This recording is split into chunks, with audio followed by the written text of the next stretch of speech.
Magandang umaga o gabi sa inyo. Kami ang Group 6 at tatalakayin natin ang panahon ng paglungat at kolonyalismo sa Amerika.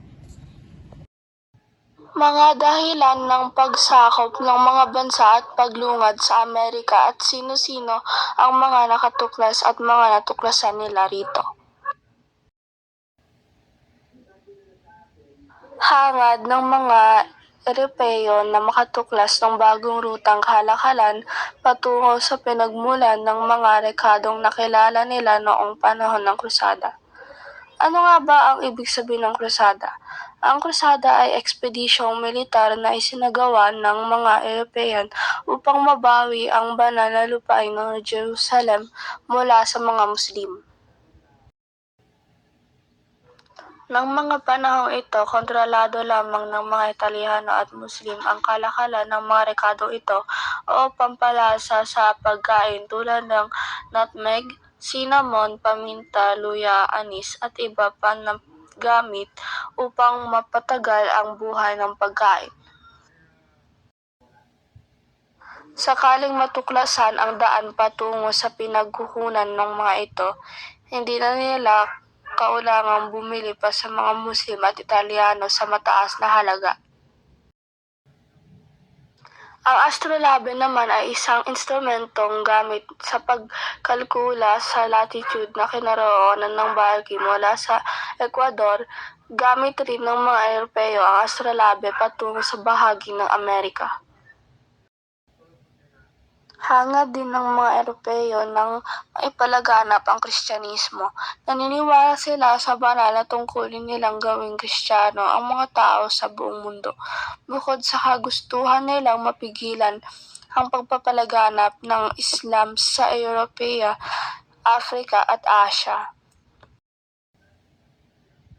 Ang rudder naman ay bahagi ng sasakyang dagat na kumokontrol sa paglalayag nito. Ang paglungad ay naganap bunga ng mga tuklas sa teknolohiya. Noong mga taong 1400s, nakapagdisenyo na ang mga manlalayag Europeo ng barkong maaaring lumayag sa karagatan. Ang karavel, ito ay higit na matatag kumpara sa mga unang sasakyang pandagat ng mga Europeo. Nagawa na rin nila ng paraang maipaigi ang kasanayan sa nabigasyon. Sa tulong ng rudder at astrolabe na ipaigi ng mga Muslim at magnetic compass na imbensyon naman ng mga Tsino. Naging mas madalo ang paglalakbay ng mga Europeo gamit ang mapa na ginawa ng kartograpo na tagagawa o tagaguhit ng mapa.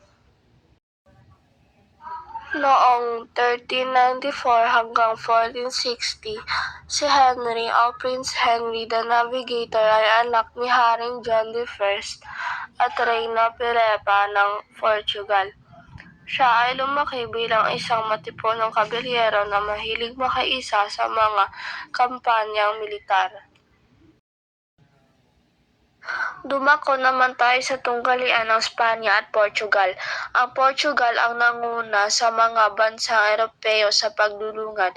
Si Prince Henry the Navigator ang itinuturing na naging sanhi ng pagtatagumpay ng Portugal sa karagatan.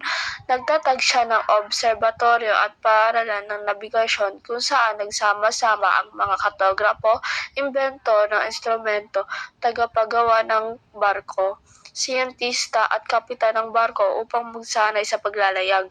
Hindi naglaon, maingat na pinaghahandaan ng mga Portuguese at Espanyol ang sumusunod nilang balak na paglulungad. Ang kanyang kampanyang militar ay sinimulan niya sa pamamagitan ng paglupig sa lungsod ng Ceuta sa Morocco noong 1415. Naging inspirasyon siya sa paglalakbay at pagtuklas ng mga bagong ruta sa Afrika at Europa. Pinamunuan niya ang mga ekspedisyon na nagbukas ng daan patungo sa kanlurang Afrika na nagbigay ng oportunidad sa Portugal na makakuha ng yaman at makilala bilang makis na tradisyon na paglungad. Dahil sa kanyang mga nagawa, tinawag siyang Henry the Navigator at naging haligi sa pagsuporta sa paglulungad ng mga manlalaysang Europeo.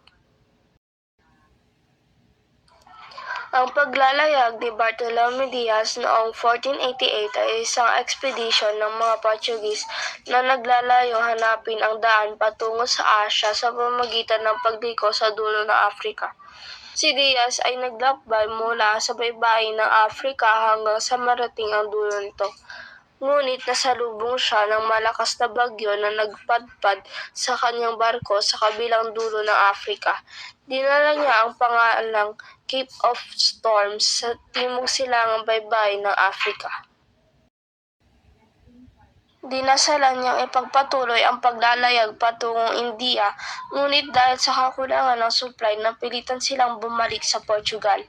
Dahil sa paniniwala ang paglalakbay na ito ay isang pangitain ng malinaw na pagtatagumpay para sa Portugal, pinalitan ng monarkya ng Portugal ang pangalang Cape of Worms ng Cape of Good. Paglalayag ni Vasco da Gama noong 1497, gayong naikit na ang dulo ng Afrika, ipinagpatuloy ng mga Portuguese ang paglalayag pasilangan. Noong 1498, narating ni Vasco da Gama ang himpilan ng kalikot sa timog kanluran ng India. Ang pangkat ni da Gama ay nagitla sa nakitang pamilihan ng rekado, kakaibang seda at mamahaling higas sa lupain.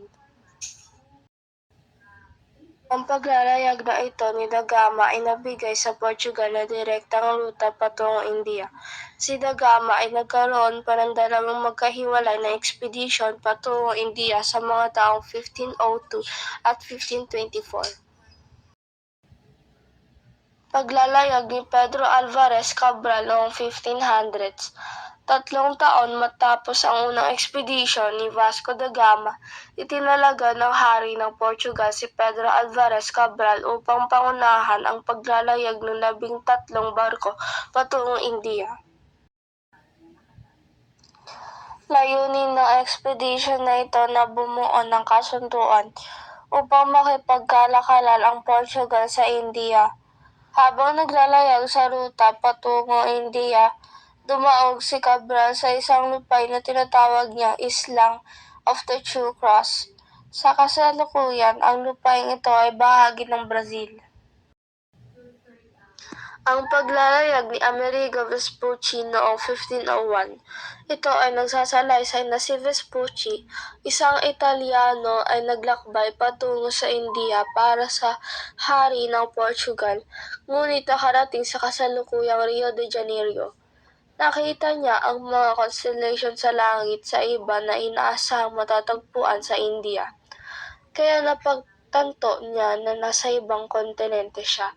Tinawag niya ang lupain bilang Mundus Novus o New World.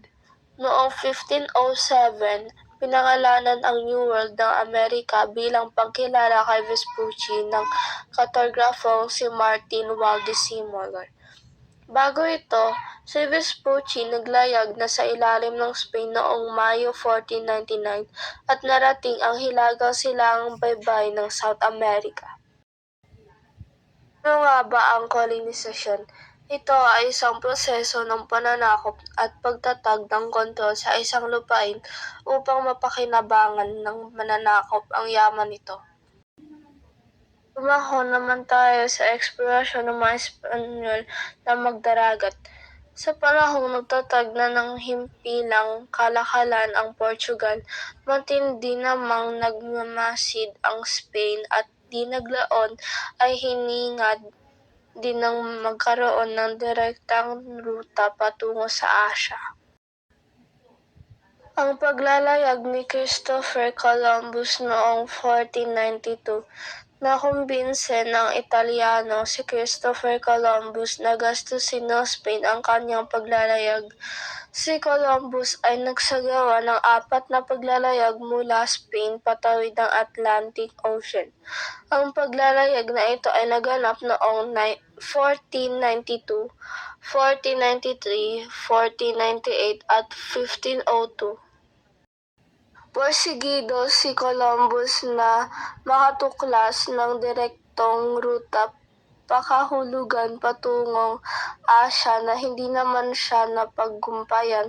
Sa hindi inaasahang pagkakataon, narating niya ang Amerikas na tinatawag na New World. Ang kanyang paglalakbay ay nagtakda ng pagsisimula ng ilang siglong pananakop at kolonisasyon sa Hilaga at Timog Amerika. Paglalayag ni Vasco Núñez de Balboa noong 1513. Si Vasco Núñez de Balboa ang kauna-unahang Europeo na nakakita sa silangang baybayin ng Pacific Ocean. Namalas niya ito nang kanyang marating ang pamana noong 1513. Nang marating ang dalampasigan ng karagatan, kaagad siyang kumaway rito at inangkin ang lahat ng dalampasigan nito para sa Espanya. Ang paglalayag ni Ferdinand Magellan noong 1519, pinangunahan ng Portuguese na si Ferdinand Magellan ng unang expedition noong 1519 sa Spain. Si Magellan ay naglakbay sa Pacific Ocean hanggang sa makarating sa pangkipaglabanan at nasangkot sa patungong Amerika. Bagamat hindi naglaon kung saan siya ay nakabalik sa Pilipinas noong 1521, pinapatuloy ni Magellan ang kanyang paglalakbay at nakabalik sa Spain noong 1522 kasama ang 17 na miyembro ng paglalakbay. Kinilala ni Elcano ni Harry Charles bilang unang-unang kapagdayag paikot ng mundo. Ang katagang Latin na Primus Circumdestinime ay matatagpuan sa escudo o coat of arms ni Elcano. Noong 1494, pinirmahan ang Treaty of Tordesillas na nag-adjust sa linya upang bigyan ng karagdagang teritoryo ang Portugal. Ang mga kasunduang ito ang naging batayan ng paghahati ng mga kolonya sa Amerika at Asya sa pagitan ng dalawang bansa. Ang Treaty of Tordesillas ay isang kasunduan noong 1494 sa pagitan ng Espanya at Portugal na naghati sa mga lupain sa labas ng Europa. Dahil sa kasunduang ito, napunta sa Spain ang mga teritoryo sa Asya, kabilang ang Pilipinas. Samantalang ang Brazil ay napunta sa Portugal noong 1529. Nilagdaan ang Treaty of Saragossa na nagpapatibay sa paghahati ng mga teritoryo sa Asya ay nakuha ng Spain at Moluccas at karapatan sa mga bahagi ng Asya kasama ang Pilipinas.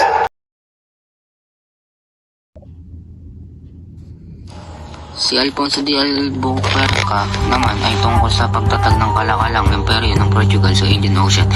Dahil sa matagumpay na paglalayag ng Vasco da Gama, nabuksan ng mga Europa ang direktang ruta ng kalakalan sa Asya. Nag-agawa ng mga Europa sa pagtatag ng impilan ng kalakalan sa baybayin ng Timog at Timog Silangan Asya.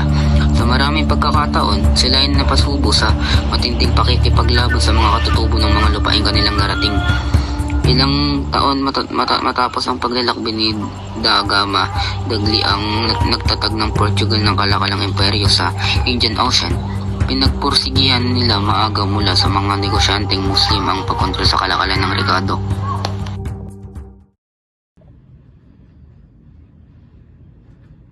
Tog ng Machu Picchu ng mga Inca pagdating ng mga Espanyol sa Imperyong Inca noong 1533 na pinamumunuan ni Francisco Pizarro. Nakipag-alyansahan sila kay Atahualpa ang Imperyong Inca. Ngunit ito ay naging sanhi ng pagkaagulo at pagbagsak ng mga naging epekto ng kolonisasyon ng mga Espanyol sa lipunan Andean ng mga Inca.